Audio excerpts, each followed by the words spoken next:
Welcome. It's Friday, May 9th, and this is our Spring Run Challenge 2025 Athlete Briefing number 6 for week number 6. My name is Justin Harris. I'm one of the coaches at Team Wilpers. And what we're going to go through today, we have a little bit, some of our usual check-ins, a little bit of housekeeping, and a look to what is ahead. But first, we need to start off. If you're watching this, you may have saw it earlier. I saw some questions on Facebook. I made a screw up on week number 5 and number 6 by accident. I edited week 6 and week number 5, and I had to go back and move everything around. So I went through it. I think everything is correct. If it's not, message on Facebook and we'll go from there. But it looks like just a little clerical error, and we're ready to rock and roll. So, all right, first, make sure you follow us on all our socials. So Team Wilpers on Facebook and Instagram. Our running group that's attached to what's going on here and everything running, Team Wilpers running group on Facebook.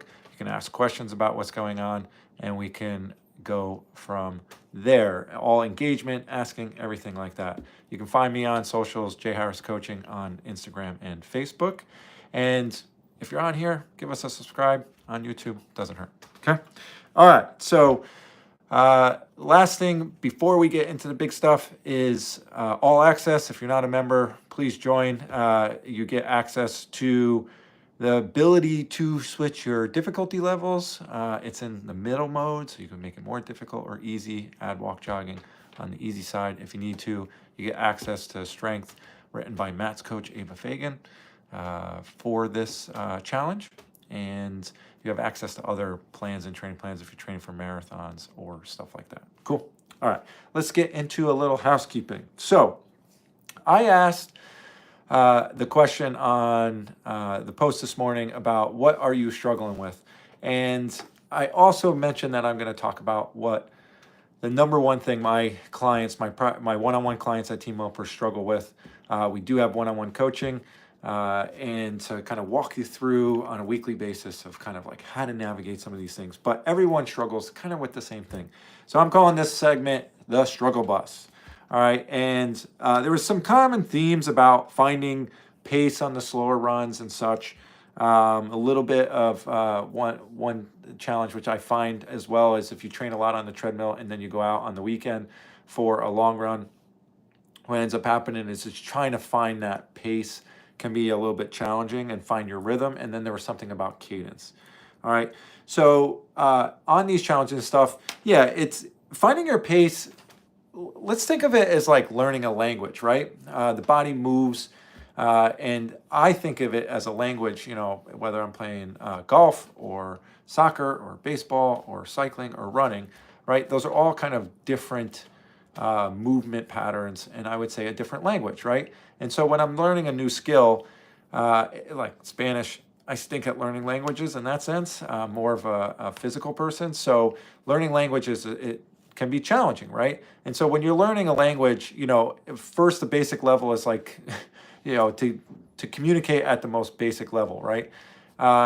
Then they say it's like once you start dreaming in a language, you like truly understand it. And then there's obviously expert mode. If you can understand a different language when you're on the phone with someone, like I tried doing with my host mother in Spain, when she tried to explain to me how to cook, which I know how to cook, but the kitchen and where the pots and pans were, I was just like, I got it, mama. All right. So, but look at it as a language. And when you're learning a language, it's going to take a little bit while. So when you're, you know, I'm kind of getting tabbed as a person that's like the run slow guy, but even with my one-on-one clients where we get, you know, big gains and, you know, half marathon and marathon and different stuff, and across all our coaches, you know, every weekend we chime in of like what people are doing, and across the board, we're seeing a lot of, you know, big drops in times and stuff. And when it comes to, you know, running slower and kind of finding your pace, just see it as a language. There's this concept, I forget what it's exactly called, but it's like ecological something. So basically the concept, the idea of it is that, you know, the organism, you know, you as the athlete will like kind of self-correct to the environment you're exposed to. So if you go out and run the same pace all the time, it's going to be no problem. You're just going to start clicking those off, cadences, and going on, right? However, good coaches, what they're trying to get you to do is on the speed continuum where walking's over here and sprinting all out's over here, a lot of people train in like a really narrow place. And in coaching, Team Wilpers, what we're trying to get people to do is first we slow you down, so make sure you recover, and it gives you the capacity to go faster. So we're trying to have a bigger range in pacing. When you have a bigger range in pacing, not every run's the same. So it's going to take a while to learn, aka this is why I've given you progression runs and will give you progression runs for 8 weeks. It is a vital skill to being an endurance athlete and being successful, both strategically in the strategy of being progressive, but the tactical ability to execute it under pressure in a race is vital. That when my athletes can run a progression run in the way I ask them to, which is not as structured as we do here, the racing is way better, and they feel better, and they run faster. So, and it's not just me. All our coaches are doing progression runs and stuff. So, so finding your pace is being a little bit more patient with it, and it's going to take a little bit longer time. So start off slow, work your way into it. Some days, you might be sore or tired. It'll be a little clunky, but as you warm it up into it, you'll get a lot better. So, so at the end of the day, look at it as learning a language, okay? Outside running, there's going to be variables: wind, temperature, heat, humidity, dew point, elevation gain, elevation loss. Are you running on the road? Are you running off-road? What's the terrain? What's the footing? There's all these variables come into place. Is it a running path or where there's a ton of people and you got to dodge people, or someone passes you slowly and you just can't let them go? So there's going to be all these variables on outside running that are going to come into play. And this leads me to the number one issue or struggle bus moment that my one-on-one clients have. And that is that they believe that pace defines success. And I was listening to a podcast today about Rich Roll was Courtney Force, who's a world champion mountain biker. And she was talking about her training and stuff and elite performance. And it was kind of this idea of like getting away from, she used to be really into her numbers and stuff. And at a certain point, it's like kind of an inverted U, or we'll call it Goldilocks principle, right? There's a place where like you don't know enough and you really need to learn more in order how to execute better. There's a place where you know too much and you're focusing on the numbers so much so that you're losing fun, you're not enjoying it, and you're actually going too hard and going backwards. And then there's the kind of the middle part, all right, at the end where the nice perfect part is you're just in the right place. It's not too much, it's not too little, we're not thinking about too much, and it's actually the place where we are able to enjoy and have fun. So the number one issue that my clients have is that they focus too much on pace. And I'll just give a prime example on running. If it is 85 degrees out and it's a little bit humid, like you're going to run slower than you did when it was 50 degrees outside and not so humid, right? If you're out in the Midwest and it's windy and you turn and you're running with a tailwind, you feel great, and you turn around and now you have a headwind on the way back, your pace is going to slow down. All right. If I go into the woods and trails and up and down, my pace is going to slow down based on the footing and the elevation gain and loss. It's just going to happen. All right. So how we combat all this is focusing on your effort. I call it the trilogy of calibration. And so at the pinnacle, at the very top, is your effort. Really focusing on your effort. And I remember having a conversation with Matt about what we're asking our clients to do all the time and how to get them to understand how to understand training principles in order to enjoy their running more instead of being annoyed that we're slowing them down. And he said something along the lines of like, it took me like 20 years of mistakes to understand how to focus on my effort and execute that well. And I thought about it too: high school, college, middle school, post-collegiately. There's a lot of mistakes in there, and what we're trying to do at Team Wilpers is prevent you from making those mistakes and streamlining the process. So at the pinnacle is your effort. Now, your effort can, like I just said, an example, as a beginner, it's really hard to know what the right effort is. Well, at the bottom in the triangle is, well, for running, pace, and cycling is power. So we have some kind of output to what our effort's doing. And then on the other side, we have heart rate, right? And that's kind of like, how hard is this for my body to execute? So in any of them, they have pros and cons, all right? The cons of pace is there's too many things that influence it. The cons of heart rate is like, there are things like whether you didn't eat, ate too close, not hydrated. There's all these things that come into play where it can kind of not always fully represent. There's some outlier places where it's not. And again, effort is there. So if we have any two metrics, then we can start to juxtapose them and be curious about them. So anytime I'm running, I'm focusing on my effort at all times, but I'll be like, I'll play a game. I'm like, let me see what pace, like I think I'm running X pace, right? And I see how close I am. I'm trying to calibrate my effort to where I'm at today. This changes as I live in a place in New York where we experience all 4 seasons. So this changes throughout the year. Same thing, I'll be running pace and I'm like, hey, let me guess my heart rate, and I'll toggle to my heart rate. Most of my runs, I'm focused on heart rate because that is a representation of all the variables in my life that are coming out to play, and I'm curious about pace. All right, so don't let pace dictate too much. And become, really hyper-focused on it, because you're going to lose the joy in what this all is. Now, I'm not saying to throw it out. I'm saying in the trilogy, you're utilizing the information all to help calibrate the pinnacle, which is your subjective perceived effort. Because what happens when that watch dies in a race, or you forget it? I've had people forget it in their hotel room on New York City Marathon Day, and they ran great. They were a couple minutes off of what we were shooting for, and they ran on feel. So this is why, again, we have so many pace variations, speed play, really fast, zone, 5 on the scale of 7.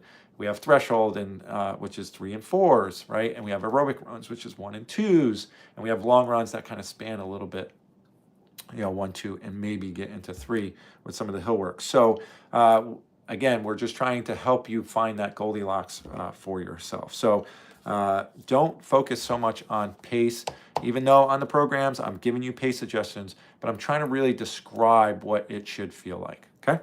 All right. So that's the housekeeping there.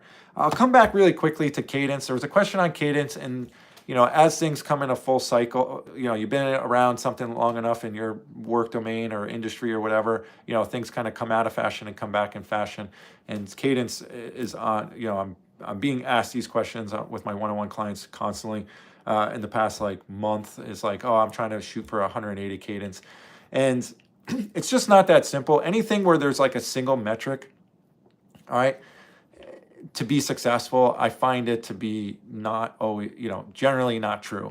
It depends, right? So cadence is a function of how fast you're going, and then you can kind of tweak the strategy depending on where you want to go or where you want to be. So I think it's a little bit easier for cyclists to think about cadence, right? Because it's RPMs, it's right there in front of your face. But the same applies for running, all right? And in both instances, when you're focusing on cadence, the higher the cadence, okay, the less muscular fatigue you have, all right? You're turning over really quickly, all right? You're not pushing that hard into the ground, but it rises the cardiovascular taxing. So the higher the cadence, the higher your heart rate will go and your respiratory rate, all right? So it's a higher tax on that, less on the legs, which for marathons and stuff like that is good. The lower the cadence, it's inverse of the high cadence. So low cadence, you're gonna have a higher demand on your muscles, all right, tension on your muscles, and you have a lower demand. Now, there's small changes, lower demand on your cardiovascular system, so heart and breathing.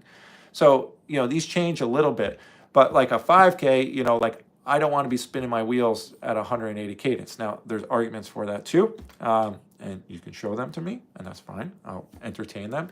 But when I used to be a sprints coach, right, there was things where we worked on the least amount of steps to generate a lot of power. So that's where speed play comes in, is we're trying to generate a little bit more power. It's not technically power work, but we're trying to generate a little bit more power and increase horsepower in the car analogy, right? Whereas, threshold and aerobic, we're trying to increase the fuel efficiency, and that's where you can play around with that. So play around with cadence. Don't be stuck to a single number. But basically, the main focus of getting people to focus on their cadence is to get them from like slow, sloggy jogging, right? And it tends to end up to put people in positions with a little bit better technique, okay?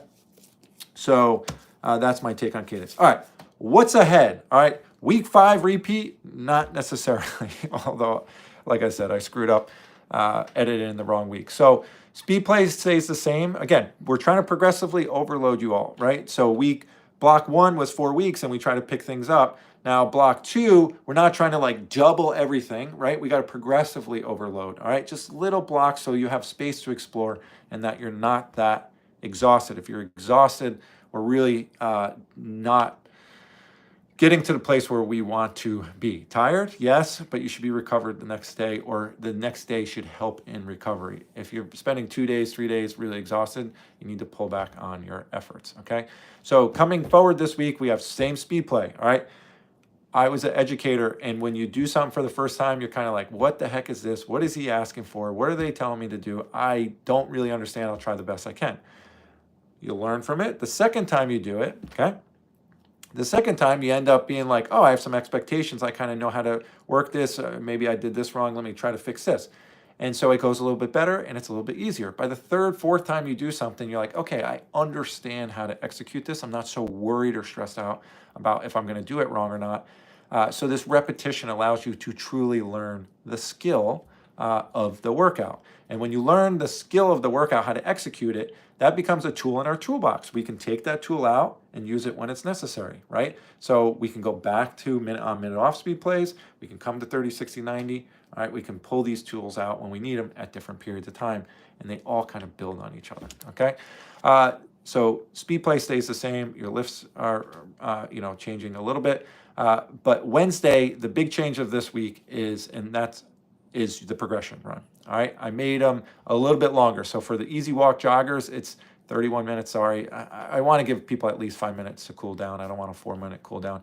But essentially, it's the same amount of time, but I changed the duration that you're at paces. All right, so it's a little bit more at the faster end. All right, for the moderate mode, the default and long, we're going up. We're going up in duration, all right? So to 45 minutes and 60 minutes respectively.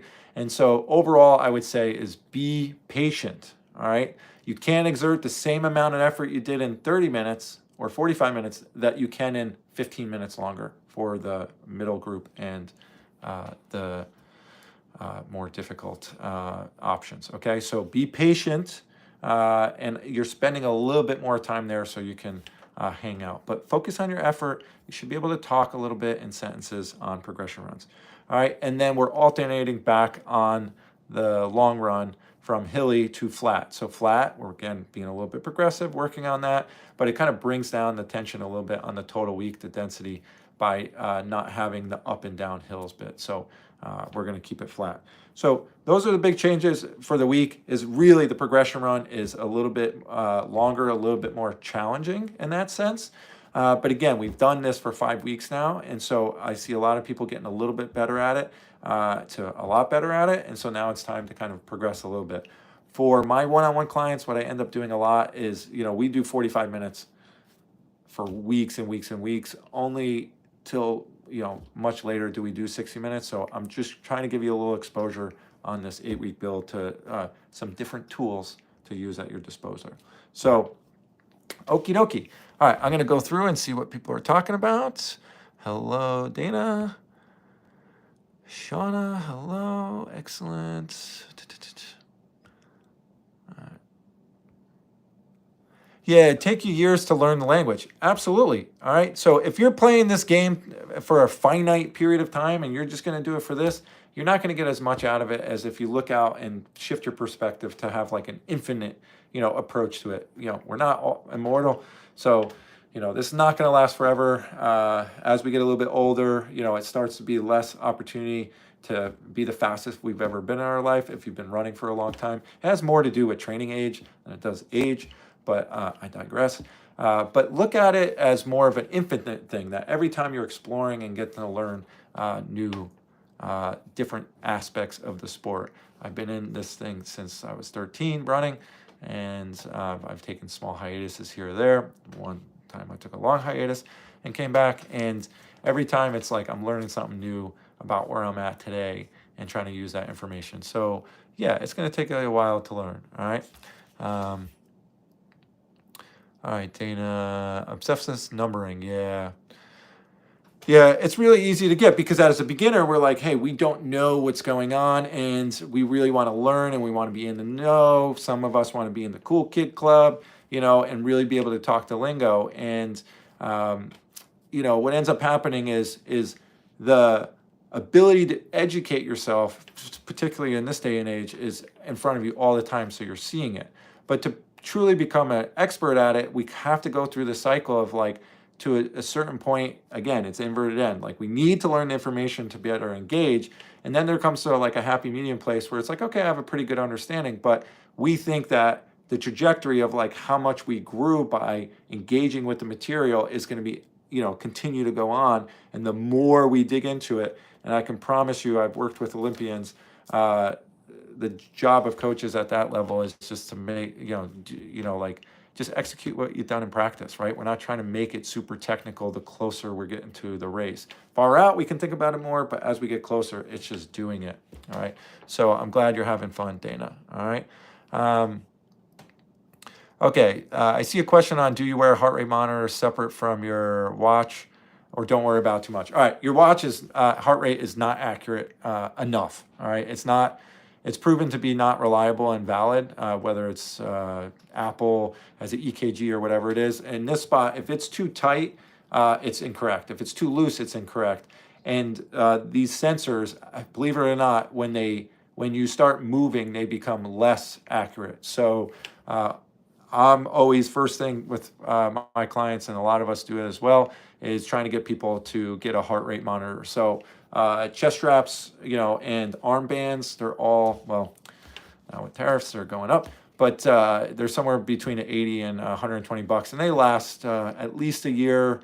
And I won't say names here to plug them, but there's some, a lot of good brands. Most of them are really good. So I know for a lot of my female athletes that the chest strap sits right on the sport bra line, and you get some chafing. So the armband is equally as accurate. The big thing is, it's like, this is a bony, it doesn't have a lot of meat here, so we can't pick up as accurate information as we can. The chest strap is right at your heart, and it has electrodes there. It's using electricity.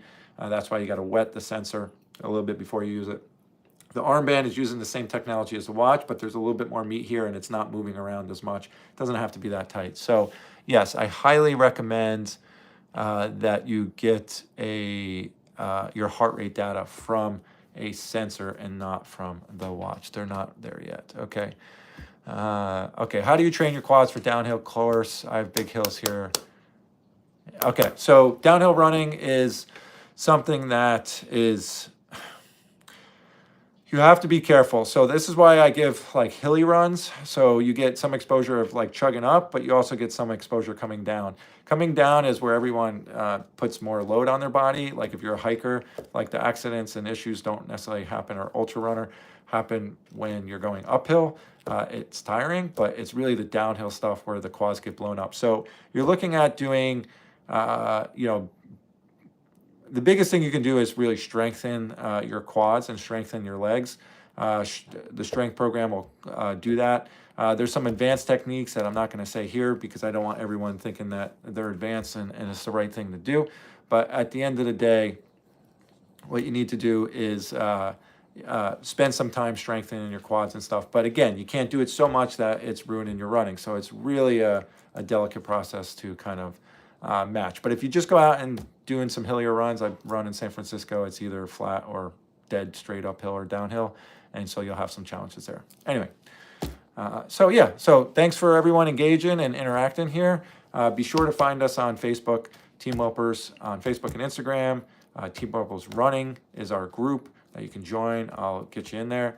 And then you can follow me on J Harris Coaching on Instagram and Facebook. So we will see you next week. Sorry for the mess up on putting stuff in the wrong week. But see us on the Facebook group, interact with us, tell us how you're doing, what you're struggling with, and we'll keep trying to make it better. Enjoy your weekend. See you all later. Bye.